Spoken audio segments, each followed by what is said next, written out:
and I was just to walk you through what your recorder stuff is going to start looking like going forward. Now, I know we only have a few weeks left of this school year, but you are going to also be doing this again in fourth grade. So I just want to kind of show you the format as we go in. So this week's lesson, you're going to start when you go to the next slide, you're going to start with this screen. And we've done our lines and spaces challenges before. It's just a review, so you can go through. Remember, you can start game, you can time yourself, challenge yourself to get better. The faster you are at reading these notes, it's just like hot pencils. The faster you are at reading them, the easier it will be for you to play your instrument. So there's your staff challenge. There is, let me go to the next screen. There's your spaces challenge. How to play the recorder, getting started. I know last week your assignment was to watch a lot of those videos, so hopefully you guys were able to watch all of them. And it talks about all the different parts of the recorder, which I'll walk you through in a separate video. Again, this is just to kind of go over the lesson as a whole with you.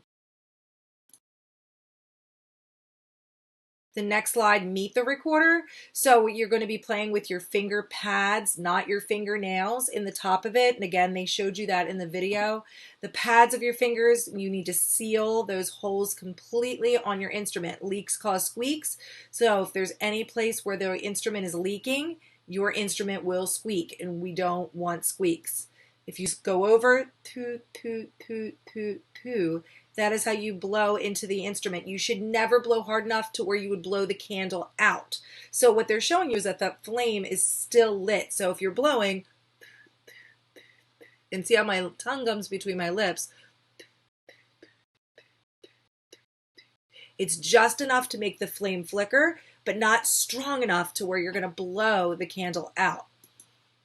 Sitting up nice and straight and tall. Either sitting in a chair with a back, sitting on the floor nice and straight and tall, or standing up is fine. Left over right. Many of you are going to tell me, Mrs. B, I am right-handed. Guess what? So am I. But we always play with our left hand on top. Our left hand on top. So please make sure your left hand is playing the top notes. And this is the part that really drives me nuts, because I won't be able to be there with you to make sure that you are learning that and have that ingrained. So, and I'm going to mention this again, but make sure if you can put a rubber band around your left wrist so that you always know which wrist or which hand goes on top. So if that rubber band is there, you'll know that that's the one that goes on top of the instrument. In class, I have sweatbands, like the little athletic like wristbands that you can put around your wrist, and they're color coded so that you know if you've got it on your left wrist that that's the one that always goes on top. Just a little cheat sheet.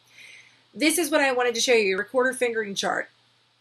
This starts with low C, but it will show you every single note if you highlight it. So Walk Like a Mummy is actually focusing on note B. That's our first song that we're going to work on. So if you click on note B, you'll see that the first hole on the front and the thumb hole on the back is what's covered to play this particular note. And you'll also see that B is on the third line of the treble clef. If I go to a different note, like A will be our next note that we'll play, you can click on it and it'll remind you how to play A. That will be the first two holes covered. Thumb on the back is always on the second space of the treble clef. That's why it was important to know where our notes were. So that's how these charts work. It's always going to be on C to start with whenever you see one of these charts. But you can always go back and have them show you what the note is supposed to look like when you play it. Recorder Olympics, when we get to this screen, I will have another video just like this walking you through it. But we will have a lot of these going forwards. This is the bronze level. Then you can click the silver level and they get a little bit harder with your rhythms. And then you go to the gold level and they get even harder with the rhythms. And we have 3 different tempos: slow, medium, and fast, or largo, moderato, and presto. So each level has 3 different tempos to master before you can go on to the next one. So I'll have a video where I play all of these with you and go through it all with you. Walk Like a Mummy is our first song. There are animated songs that have the little characters that go with it, and you would just play along and the notes will highlight. I'll show you in just a second.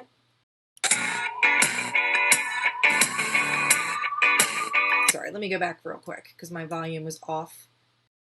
Here, you have 4 measures with 4 beats in them. 4 times 4 is 16.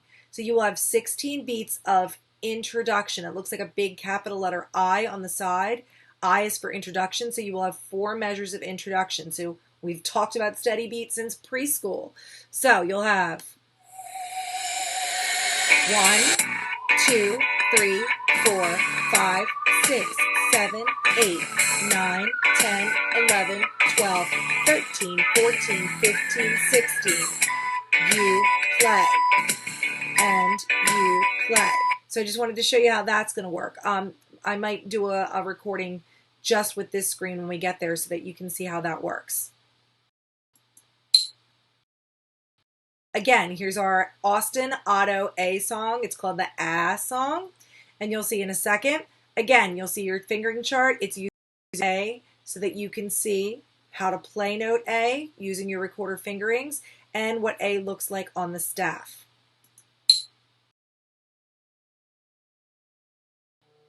Here's our Austin Otto A song. You're going to see that there are repeat signs, and we've learned about repeat signs in kindergarten, first grade, and we've reviewed them over and over. This means we're going to be repeating this section in here.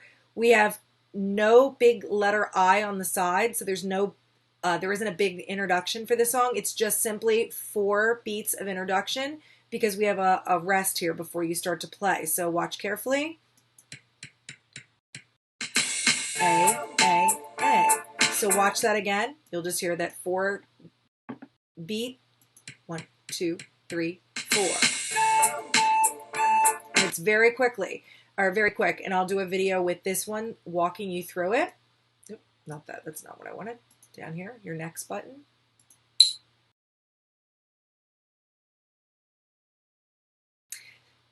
The next slide is slide number 10, which is my recorder, and it's the full score. And as my screen is loading, it's always fun when Mr. B is on his computer as well.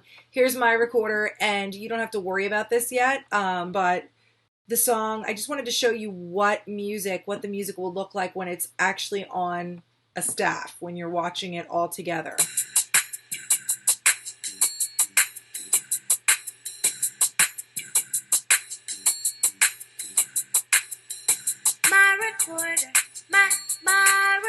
And you'll see how the vocal line or our melody is at the top and our accompaniment is at the bottom.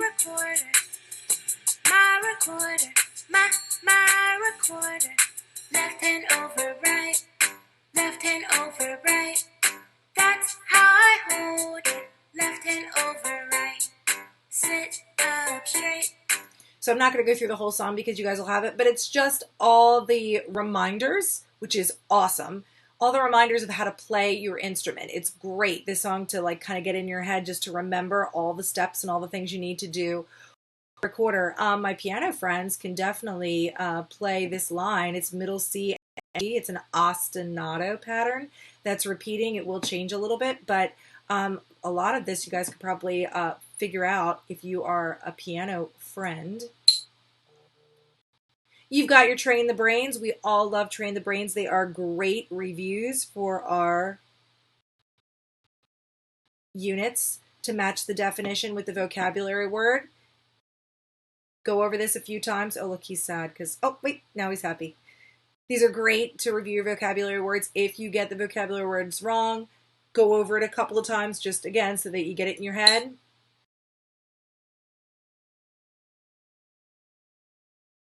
And then I think it ends with my recorder one more time, just as a final review.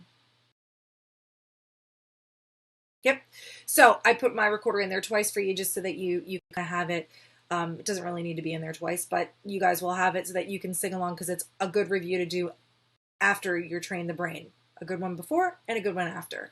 So hopefully that gets stuck in your head and that you have it, and that you understand how to get through all your slides. I think that was the last one I put in there for you. Yep. So now we're back to the beginning screen. Yours will be numbered a little bit differently because once I insert all these instructional videos for you into the Quaver lesson and my welcome video for you, it'll kind of change the numberings at the bottom. Remember, I'm not used to doing distance learning, so this is usually just my normal assignment for when we start recorders. Do the best you can, and I will talk to you more in the next recording.